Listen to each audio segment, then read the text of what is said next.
कहानी के शुरुआत में हमें दिखाया जाता है कि तानजीरो कोल बेचने के लिए सिटी की तरफ जाने वाला होता है और इतने में ही उसकी माँ अंदर से आकर कहती है कि इतनी ठंड में तुम्हें कहीं भी जाने की जरूरत नहीं है। फिर तानजीरो कहने लगता है कि नया साल आने वाला है और मैं चाहता हूँ कि इस नए साल में हम पेट भर कर खाना खाएं और नए साल को धूमधाम से सेलिब्रेट कर सके, इसलिए मुझे जाना होगा। और इतने में ही उसकी बहन और भाई उसके साथ जाने की जिद करने लगते हैं और उन्हें उनकी माँ मना कर देती है। फिर भी वो दोनों तानजीरो के साथ जाने की जोर करने लगते हैं। फिर तानजीरो कहता है कि मैं जल्द ही लौट कर आऊंगा और तुम्हें स्टोरी सुनाऊंगा। उसके बाद रास्ते में तानजीरो की बहन नाजुको मिलती है और वो कहती है मैं उसके छोटे भाई को सुला रही थी। इसके बाद तानजीरो सभी को टाटा करके सिटी की तरफ जाने लगता है। सिटी पहुंचकर वो कोल बेचने में लग जाता है। अभी वहाँ एक लड़का भागते हुए बाहर आता है और तानजीरो से कहता है कि प्लीज तानजीरो इसे सुनकर बताओ कि इसे किसने तोड़ा है। हमें पता लगता है कि तानजीरो के पास सोने की शक्ति भी है। फिर तानजीरो सुनकर बताता है कि इससे बिल्ली की गन आ रही है। तभी वो लड़का अंदर देखकर कहता है कि मैंने तो पहले कहा था इसे मैंने नहीं तोड़ा, लेकिन आप मुझे बेकार में पीट रहे हैं। हमें सीन चेंज करके दिखाया जाता है जिसमें रात हो रही है और तानजीरो अपने घर की तरफ जा रहा होता है। तभी एक बूढ़ा व्यक्ति तानजीरो को कहता है कि इस टाइम तुम्हारा घर जाना सही नहीं है, क्योंकि रात में राक्षसों का खतरा रहता है, इसलिए आज रात तुम मेरे घर रुक सकते हो। और फिर तानजीरो भी रुकने के लिए मान जाता है और फिर तानजीरो खाना खाने लग जाता है और उससे बूढ़े व्यक्ति से प्रश्न करता है कि ये राक्षस क्या होता है। तभी वो बूढ़ा व्यक्ति बताता है कि रात में आकर इंसानों को खाने वाले ही राक्षस होते हैं। इसके बाद हमें सुबह का सीन दिखाया जाता है जिसमें तानजीरो अपने घर की तरफ जा रहा होता है और तानजीरो अपने घर के पास पहुंचते ही उसे खून की स्मेल आती है। तभी वो भागते भागते अपने घर की ओर जाता है और घर के पास पहुंच जाता है। जब वो घर के पास पहुंचता है तो वो देखता है कि उसके घर के सभी लोग मारे गए हैं। ये सब कुछ देख के वो रोने लग जाता है और उतने में ही वो देखता है कि नाजुको अभी जिंदा है। अभी वो अपनी बहन नाजुको को अपने पीठ पर उठाकर हॉस्पिटल की ओर भागने लगता है। ठंड की वजह से तानजीरो का सांस लेना भी मुश्किल हो जाता है। इतने में ही हम देखते हैं कि नाजुको राक्षस में बदलने में शुरू हो जाती है और वो दोनों पहाड़ी से नीचे गिर जाते हैं। बर्फ की वजह से उन दोनों को कोई भी चोट नहीं आती। और तभी तानजीरो देखता है कि नाजुको अपने पैर पर खड़ी हो जाती है और तभी तानजीरो कहने लगता है कि तुम्हें अपने पैर पर खड़े होने की कोई भी आवश्यकता नहीं है, मैं तुम्हें उठाकर डॉक्टर के पास ले जाऊंगा। जीरो के इतने कहने में ही नाजुको तानजीरो पर हमला करने लग जाती है और तानजीरो अपनी कुल्हाड़ी की लकड़ी उसके मुंह में लगा देता है। और तभी तानजीरो की आंखों में आंसू आ जाते हैं और वो कहने लगता है कि मुझे माफ कर देना, मैं तुम लोगों को बचा नहीं पाया। जब तुम लोगों पर हमला हो रहा था तो मैं सिटी की तरफ कोल बेचने के लिए गया था,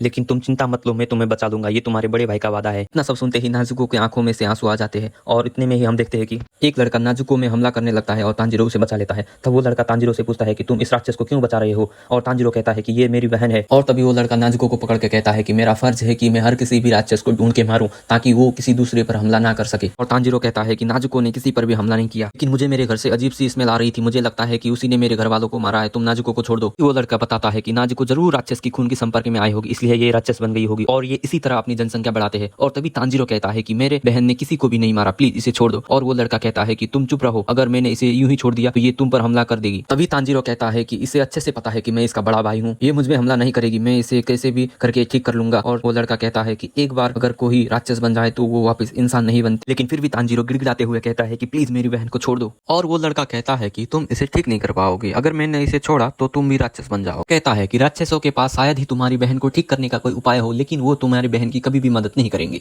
इतना कहते ही वो लड़का नाजुको पर हमला कर देता है। ये देख के तानजीरो उस लड़के पर हमला करने के लिए भाग के चला जाता है, लेकिन वो लड़का तानजीरो के सर पे मार के उसे बेहोश कर देता है। और वो देखता है कि तानजीरो के पास उसकी कुल्हाड़ी नहीं है और वो सोचता है कि इसकी कुल्हाड़ी कहाँ गई। उतने में ही उसकी कुल्हाड़ी ऊपर से उसके सर के पास पेड़ पर टकरा जाती है। सब कुछ देख के वो लड़का आश्चर्य हो जाता है कि इसने कैसे इतनी चालाकी से मुझ पर हमला करने की कोशिश की। और इतने में ही नाजुको उस लड़के पर हमला कर देती है और भाग के तानजीरो के पास चली जाती है। और उस लड़के को लगता है कि नाजुको तानजीरो पर हमला करने वाली है, लेकिन ऐसा नहीं होता, वो जाके तानजीरो को बचाने वाली होती। और वो लड़का ये सब देख के शौक में पड़ जाता है और सोचता है कि जरूर ये और राक्षसों से थोड़ी अलग होगी, इसीलिए वो उसको मारने से पीछे हट जाता है। तो वो नाजुको को बेहोश कर देता है और जब तानजीरो उठता है तो वो देखता है कि नाजुको उसके पास में पड़ी है। और ये सब देख के वो लड़का तानजीरो से कहता है कि तुम जल्द से जल्द माउंट सावेरी की ओर चले जाओ, तुम्हें एक बूढ़ा व्यक्ति मिलेगा जिसका नाम साकांजे ओरो कोडाकी होगा, और जब वो तुम्हें मिल जाए उसे कहना मुझे गियो टोमिका ने भेजा है। और कहता है कि इसे कभी भी सूरज की रोशनी में मत जाने देना, इससे तुम्हारी बहन को खतरा है। इतना कुछ कहते ही वो वहां से चला जाता है। और इसके बाद हमें सीन चेंज करके दिखाया जाता है जिसमें दिखाया जाता है कि तानजीरो अपने घर वालों को दफना रहा होता है और उसके बाद वो माउंट सागरी की तरफ भाग के चला जाता है। और इतने में ही एपिसोड 1 खत्म हो जाता है।